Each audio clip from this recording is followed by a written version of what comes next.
Hello friends, welcome back to this channel. दोस्तों, इस video में फ्यूचर रिटेल लिमिटेड की तरफ से एक शिकायत करी गई है सुप्रीम कोर्ट के अंदर। सुप्रीम कोर्ट के अंदर 1 अप्रैल 2022 को यानी फ्राइडे के दिन केस को सुना जा रहा था।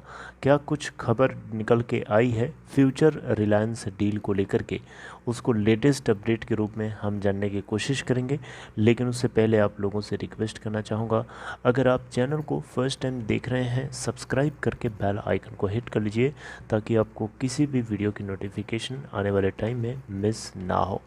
दूसरी रिक्वेस्ट कि अगर आप डीमैट या ट्रेडिंग अकाउंट ओपन कराना चाहते हैं, डिस्क्रिप्शन बॉक्स में लिंक दिया गया है। फ्यूचर रिलायंस डील को लेकर के लेटेस्ट अपडेट हम डिस्कस करेंगे, लेकिन उससे पहले फ्यूचर रिटेल लिमिटेड में अगर आप देखें तो अपर सर्किट लग गया था लास्ट ट्रेडिंग सेशन में 1 अप्रैल को।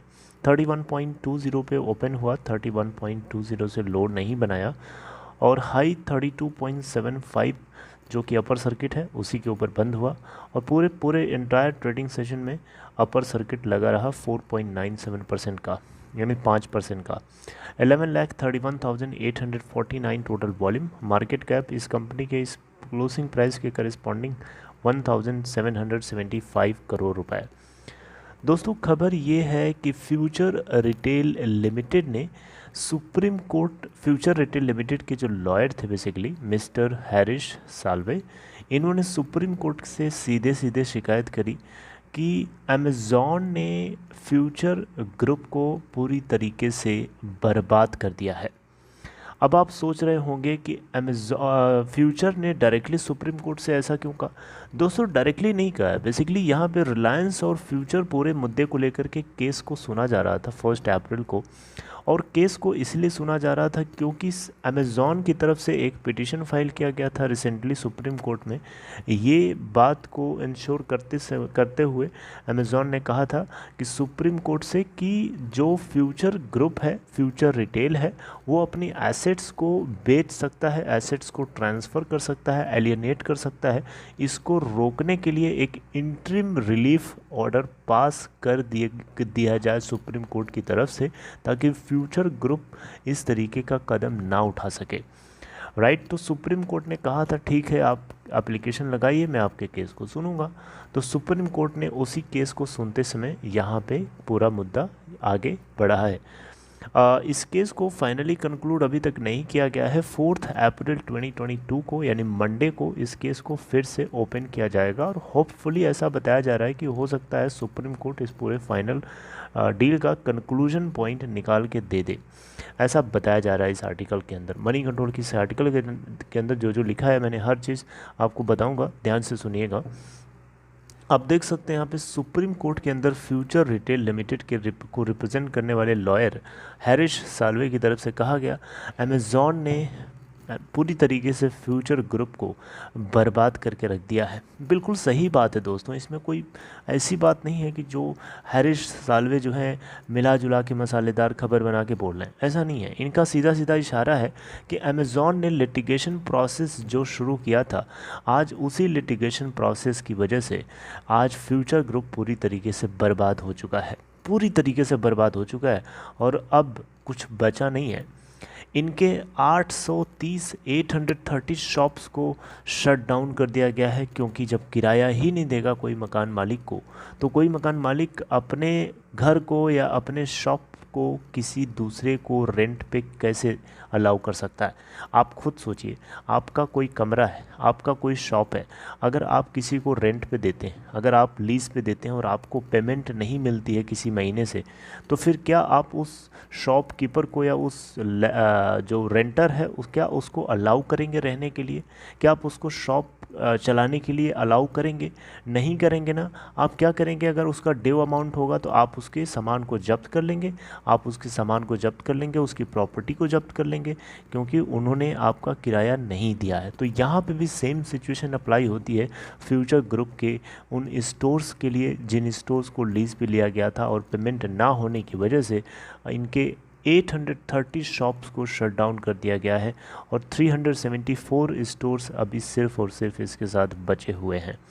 अब 830 स्टोर्स का किराया अगर Reliance industries limited Reliance retail venture limited के थ्रू अगर दे पाता है तो वो डेफिनेटली इसको कब्जा कर ले रहा है, उसको कौन रोक सकता है। यहाँ पे हैरिस साल्वे की तरफ से कहा गया है इस आर्टिकल में कि Reliance industries limited Reliance retail ventures limited जो है कोर्ट का हिस्सा नहीं है। It's not third, it's a third party. ये इस डिस्प्यूट का हिस्सा ही नहीं है। तो कौन उसको रोक सकता है।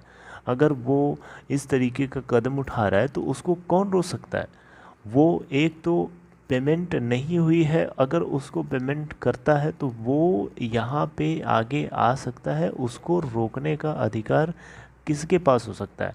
क्या क्या क्या ऐसा हो सकता है कि जो लैंडलॉर्ड को हमने किराया टाइमली नहीं दिया उस लैंडलॉर्ड से हम ज़बरदस्ती करें कि आप हमारी शॉप को क्यों बंद कर रहे हो, आप हमारी शॉप को क्यों नहीं खोलने दे रहे हो।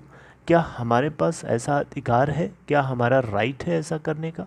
ये क्रॉस क्वेश्चन किया गया फ्यूचर कूपन को रिप्रेजेंट करने वाले लॉयर की तरफ से।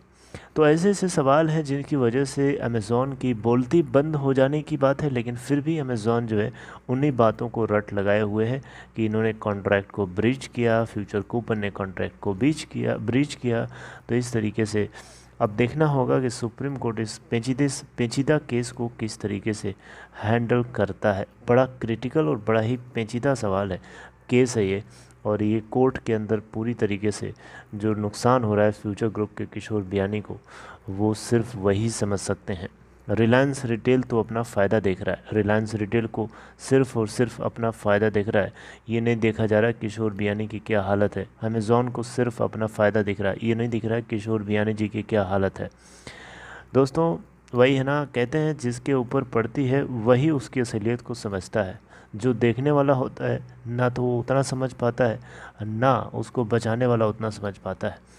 असलियत जो है, रियलिटी जो है, सिर्फ उसी को पता चलती है जिसके सर के ऊपर प्रॉब्लम आती है।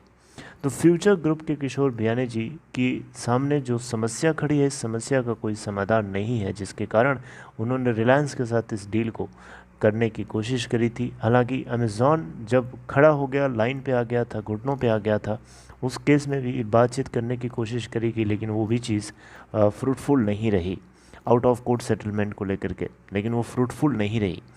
तो दोस्तों अब यहाँ पे खबर ये है कि इसी केस को जो है अगले मंडे को यानी 4 तारीख को आप देख सकते हैं यहाँ पे 4 अप्रैल को इस केस को सुना जाएगा। और एक्सपेक्टेड है, आप देख सकते हैं यहाँ पे एक्सपेक्टेड है कि हियरिंग का कंक्लूजन या तो रिज़र्व होगा या तो तुरंत उसी दिन अपडेट कर दिया जाएगा। अब यहाँ पे 27,000 करोड़ रुपए के इस डील के अंदर बहुत सारी चीज़ें थी जिसके थ्रू फ्यूचर ग्रुप अपनी कंपनीज़ को बचा सकता था।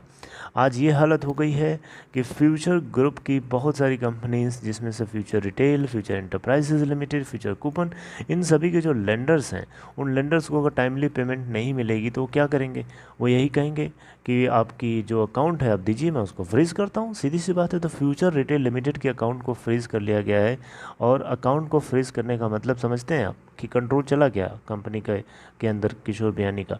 अब पूरा का पूरा कंट्रोल फ्यूचर रिटेल लिमिटेड का जो है वो लेंडर्स के हाथ में है, और जो भी वहाँ से उसमें थोड़ा बहुत पैसा अगर आता भी है तो वो उसको वही कंट्रोल करेंगे, राइट। तो एक तरीके से फ्रीज़ कर दिया गया है उनके अकाउंट को।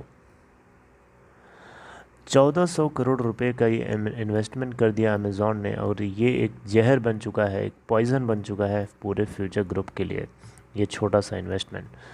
तो दोस्तों आगे डेवलपमेंट जो होगा वो हम डिस्कस करेंगे। अब देखिए 4 अप्रैल के लिए तैयार रहिएगा। मंडे के दिन हम लोग केस को आगे कंटिन्यू करेंगे। जैसे कोई खबर आएगी मैं आपसे ज़रूर डिस्कस करूँगा। अपना ख्याल रखिए, और ये खबर आपको समझ में आई हो तो अच्छी बात है। इसे अप्रिशिएट करने के लिए आप चाहें तो लाइक कर सकते हैं इस वीडियो को। And take care.